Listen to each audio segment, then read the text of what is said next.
So share ko lang mga boss itong bracket ko pala dati dito sa Yoshimura natin, which is metallic color.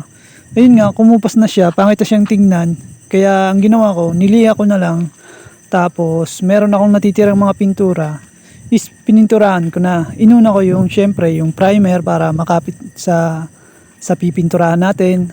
So niliha ko after matuyo.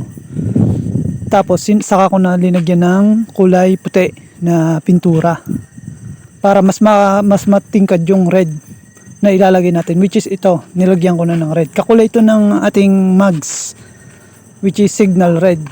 So ayun na nga, napatuyo ko na to ng 4 na araw para makapit talaga siya, hindi siya magasgas kagad or matuklap.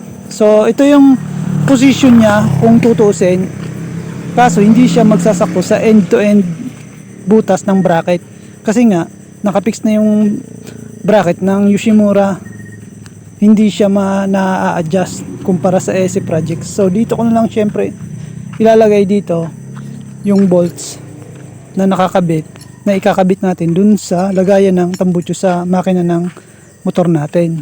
So ganito yun mga boss, para magsakto lang dito yun sa Yoshimura pipe. So naglagay lang ako syempre ng washer para hindi siya lumusot dun sa ano. So ito yung stock pipe mga boss, tinanggal ko lang kasi malapit na yung endurance sa darating na April 12, 400 kilometers. So ito na mga boss yung fittings nya, nalagay ko na. Tsaka ito palang ano ko, lagayan ng bracket sa tambucho is drenel ko na ng binutas ko na para bumadla siya dun sa dulo, tapos malagyan ko ng nut kasi na loose thread na to dati. So ginawa ko, nag-drill na lang ako para mas matibay, iwas loose thread para makapit. So ito na yung mga boss, ito na yung fittings nya. Okay naman siya, saktong-sakto naman. Nilagyan ko lang siya ng spacer. Ito yung spacer na which is pliable, binalatan ko lang yung parang goma nya. So ito yung tindig niya mga boss. So okay naman. Mahilig talaga ako sa mga shorty pipe eh. Tapos yung mga kanto-kanto, yung mga edges, mga sharp edges. Tapos ito na yung mga boss, pantay naman yun, hindi naman siya nabaliko or ano, pantay na siya. Gusto ko si pantay eh, kaya nilagyan ko siya ng spacer. So pliable lang to mga boss, so okay naman to, wala namang problema. So ito na yon mga boss, na fit ko na, okay naman. So try natin ni sound check.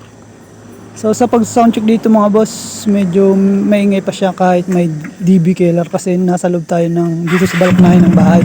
Parang yung sound niya nabubulit sa loob. Pero pag sa labas siya, okay naman yung tunog niya. Pag idle lang siya, medyo maingay. Pero kapag nirev mo na, swabe na yung tunog. Power pipe siya na naka silent mode. Okay naman siya, pasado naman siya sa DB meter kung tutusin. Hindi naman siya talaga maingay kasi nga may silencer na.